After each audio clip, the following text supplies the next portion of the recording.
Well, hello. Really good to see you again. My name's Richard, and we're continuing a series that we began a few weeks ago called Up Close and Personal. And I'd like to begin today by having a look at an atlas that I've been looking through, and here it is. It's a map of the world, and when I was at school there were probably 82 different countries in the world, round about that. But since then, there are now 195 different countries in the world. And the reason for that is that we define an atlas, a map, by its boundaries. And that's true of quite a lot of life, that we define things by boundaries and we create separation to create meaning, but also it can create division. And I think one of the extraordinary things when Jesus came to this earth to show us what God was like was when God looks at a map of humanity, he sees no boundaries. It is a borderless land that he looks at. And this is where he really came into conflict with a lot of the religious people of his day, whose behind their eyes when they were looking at the world, they saw a world littered with boundaries, boundaries that should not be crossed, boundaries beyond which you should not go, boundaries where God would never go. We heard a few weeks ago about how Jesus reached out and touched a leper and healed him, and how that was an unthinkable thing in the religious mindset of the day. And yet that was God's heart and that was God's reach. I almost wondered about calling this talk Beyond, and whether some of us think that we are beyond reach, we're beyond hope, beyond love,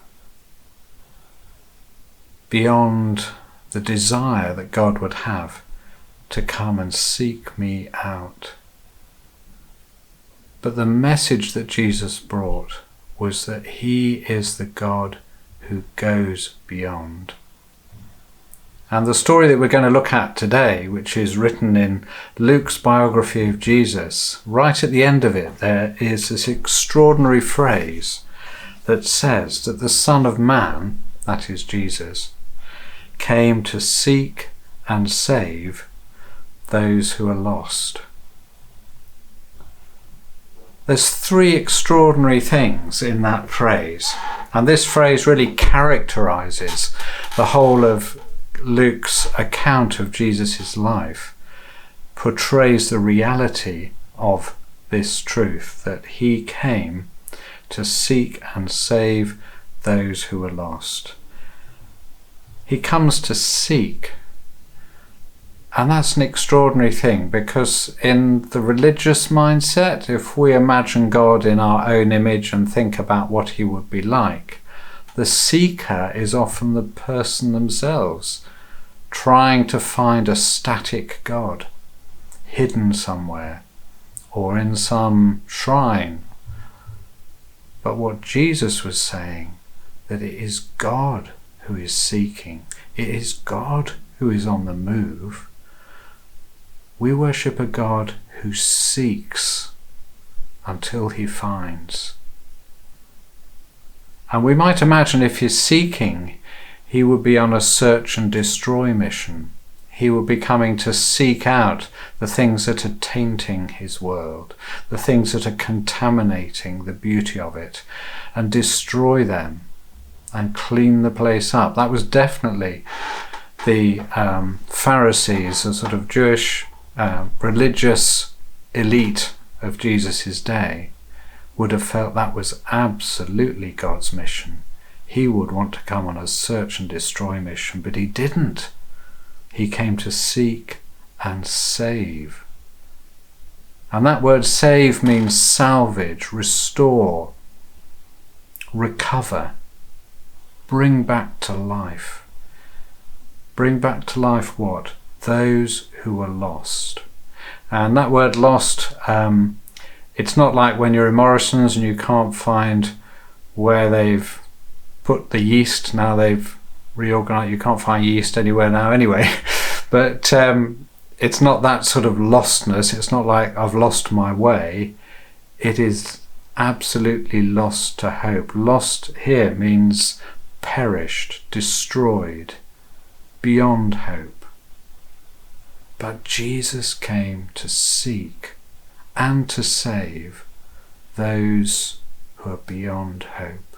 Those who maybe even in their own eyes have taken a turn and made a decision that is unredeemable. Maybe that's you. Well, we have a story that fleshes that out that we're going to look at together. And it's the story of a man called Zacchaeus. And Zacchaeus means the God who remembers. And just to set the scene, this happens in the city of Jericho. Jesus was travelling with his disciples, his followers, from up in the north in Galilee, where he was near where he was born, and he was coming down to Jerusalem, journey of over 100 miles, and been doing that over several days. And he'd come down on the east bank of the Jordan River, and he was just crossing over, and he'd come to the city of Jericho. Now Jericho, the name comes from the name Rhea, which means fragrant. And it was also known as the City of Palms because it had a whole host of underground springs and springs in the area, and a tropical climate. And it's a very fertile, flourishing community. And it was a place where a lot of people built their des reses, people who lived in Jerusalem, which is about 17 miles southeast of Jericho. Would come down to Jericho for their winter residence. King Herod, who had run the land for some years earlier and built a lot of buildings, also built a winter palace in Jericho. A lot of the priests who worked in Jerusalem had their des reses down in Jericho. And Jericho is about 300 metres below sea level. They reckon it's the lowest city, probably the longest inhabited city on earth. And Jerusalem is about 1,000 metres higher up. So the journey from Jericho to Jerusalem is quite an arduous uphill climb through very rugged mountainous territory. So that's Jericho. So we're just going to look at the story together now. I'm just going to start reading it. And this is from Luke's biography of Jesus. It's in chapter 9, and we're beginning at the beginning, verse 1. Jesus entered Jericho and made his way through the town. There was a man there named Zacchaeus. He was the chief tax collector in the region, and he had become very rich. He tried to get a look at Jesus, but he was too short to see over the crowd, so he ran ahead and climbed a sycamore fig tree beside the road, for Jesus was going to pass that way. I'm just going to pause there and just explore what it means to be the chief tax collector. At that time, tax collectors were the ultimate outcasts. People definitely who were lost. People who were beyond redemption in the eyes of all of the Jewish community there. They were people who had sold out to their Roman oppressors because their land was taken by Rome, it was administered by Rome, and they had to pay taxes to Rome. And to do that, they appointed tax collectors to act on their behalf. These were Jewish people who had decided to work for the oppressive regime that was occupying the land. And they collected the taxes, but they also added a proportion for themselves, which may well be larger than the tax they were collecting. And there was no limit to that. They could add on as much as they liked. And being in Jericho, which was a border town, there was another state, Perea, just on the other side of the Jordan River. So there would have been custom taxes there as well. And Jericho itself, with its lush, fertile land, produced spices that were extremely valuable in that part of the world. So a tax collector in Jericho could make quite a good living, but at the expense of being an utter outcast. And being the chief tax collector means that he would have run the show. He would have had all the different tax collectors working for him, and he would have creamed off his own percentage on top of theirs, and which is why he was a very rich man. And tax collectors in the day were not, they didn't send you a letter with a stamped addressed envelope asking in very polite terms for you to please send what was due. They were generally brutal in the way they approached the local people. They could use whatever means they needed to extract taxes. Some tax collectors in Egypt brutalized elderly members of the family to get younger members of the family to pay the taxes that were due. And in Roman law, there was no limit to what they could search. The only limit was they were not allowed to search the person of a Roman lady. Otherwise, they could go wherever they liked. And if they found anything that hadn't been declared, they could seize it immediately. So these were very, very unpopular people. And the question is, what is Jesus going to do? What is God like in this situation? Does he see a barrier here? Does he say, whoa, this is way off limit for me? So let's carry on our story. When Jesus came by, he looked up at Zacchaeus and called him by name. "Zacchaeus," he said, "quick, come down. I must be a guest in your home today." Zacchaeus climbed down quickly and took Jesus to his house in great excitement and joy. But the people were displeased. "He's gone to be the guest of a notorious sinner," they grumbled. Meanwhile, Zacchaeus stood before the Lord and said, "I will give half my wealth to the poor. Lord, if I have cheated people in their taxes, I will give them back 4 times as much." And Jesus responded, "Salvation has come to this home today, for this man has shown himself to be a true son of Abraham. For the Son of Man came to seek and save those who are lost." And when we're reading this story, one of the things I wanted to do is get behind the eyes of different characters in the story, look at it through their eyes. And the first people I wanted to look through was the crowd, the people who were displeased and said, "He's gone to be the guest of a notorious sinner." So what does that mean, a notorious sinner? Well, in the Hebrew scriptures that the Jewish people would have had at the time, there are actually 4 root words that give rise to the translation that we have of sin or a sinner. And those words are, one of them is, I can't attempt to pronounce them, so I won't, but it's PS in our script, and that means relational rebellion or a breach of relationship, some intentional breaking of a relationship. The other one is WH, which means a twisting or deliberately being somebody doing something wrong. Another one is Sagar, which means just wandering off and erring.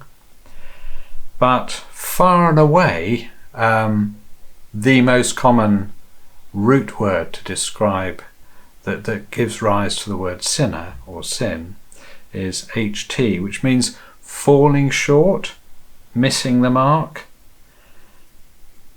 And it's really seeing the effect of sin as a diminished life. And I think it's something that all of us can relate to in the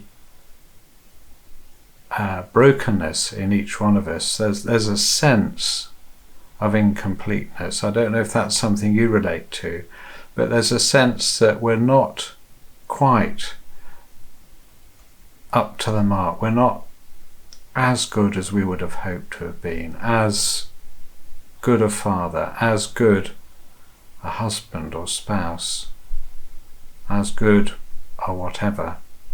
We've fallen short. And in fact, Paul, who was a follower of Jesus, who became a Christian, and he wrote a lot of letters, and one of the letters he wrote was to a group of Christians in Rome, and one of the most well-known extracts from one of his letters says that all have sinned, and he doesn't say and have been extremely naughty. He says all have sinned and fallen short of the glory of God. It's like God had something so much better for you. God has something for your life. You are created in his image uniquely for a purpose that is, as it were, assigned to you and you only. And there is something glorious and beautiful and fulfilling about that. But in our hearts we know we've fallen short. Now I think those first three descriptions of sin, if you like, are sin in a box. They put the person in a box and they say off limits, sort of do not touch, end of story.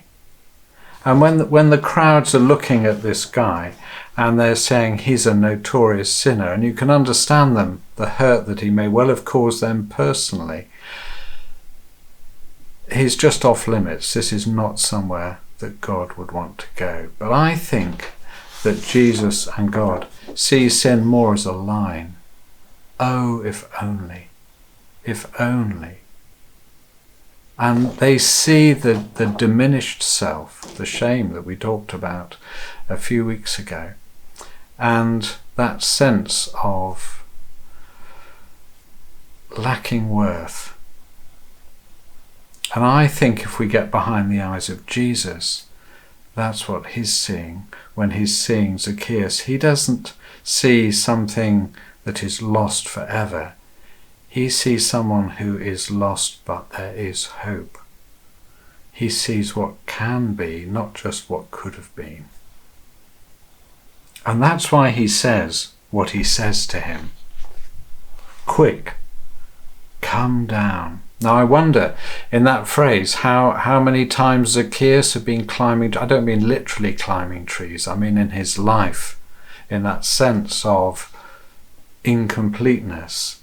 Had he spent his life climbing trees? Maybe he'd tried climbing the tree of farming. It was an agrarian society. Maybe that hadn't worked out for him. Don't know how he got into being a tax collector. But he's clearly climbed to the top of that tree, and yet he knows it's not fulfilling him. He knows there needs to be more. And maybe that's true of you. Have you climbed a lot of trees? Have you got to the top of some of them and find it's actually a dead end? It's not fulfilling those hopes and dreams you had in your heart. They're still unmet. There's still that sense of falling short. So what does Jesus say to him? He says, come down. Stop climbing trees. That's the first thing. And then he says, I must be a guest in your home today. Now, being a guest in that society was a huge sign of social, personal acceptance. And actually, if Jesus was a guest, it would mean all the disciples with him, all the people that were following him, they would be a guest as well. They would be included. But this was a huge thing that God in the person of Jesus was coming up to somebody who was way out beyond limits, way beyond what anybody would think of as being a person of worth. But God reaches out to them and says, I must eat and stay with you in your house today. And he does, and it transforms Zacchaeus' life. He turns around from being this person that is trying to grab as much as he can to giving away, and the amount he gives away. He talks about giving 4 times as much if he's cheated anybody. Now that would only be the going rate if you cheated somebody for retribution was about 20% on top, but 4 times is only really if you've stolen somebody's cattle or animals and basically robbed them of their livelihood. Then you had to give them back 4 times as a deterrent, really. But he was saying, no, I want to give away 4 times. He has been transformed by the influence and impact of Jesus coming into his house and coming into his life. Now, what about you? I wonder whose eyes you see yourself through. Do you see yourself through the eyes of the crowd? Do you see yourself trapped, beyond reach, beyond hope? I hope not, because you're not. Because the only eyes that truly matter are how God sees us. And remember from the beginning, God's map of humanity has no borders. We worship a God who goes beyond.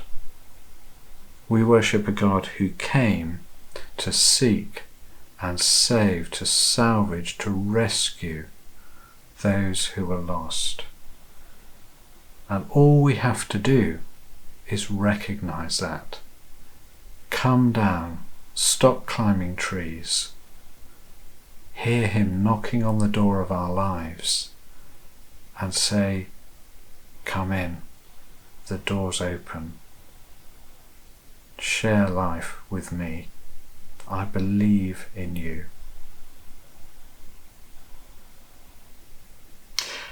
We're going to sing about that now, and the words begin with, who am I that the highest King would welcome me? Let's make this as a prayer for ourselves as we sing it together. Thank you.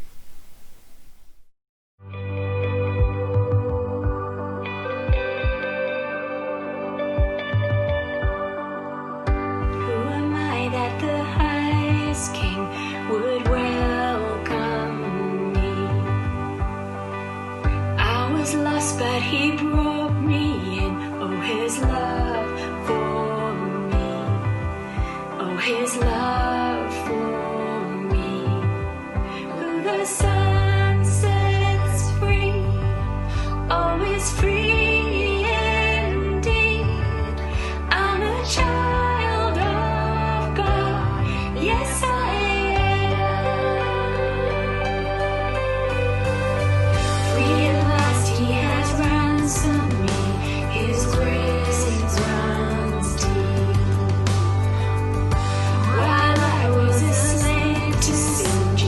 died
children in your house, that we are all welcome in your house. And God, in that meeting with you, you change us. You make us more like you. Your grace and your mercy set us free to be who you created us to be. Thank you, God, for your love. We love you, Father. Amen.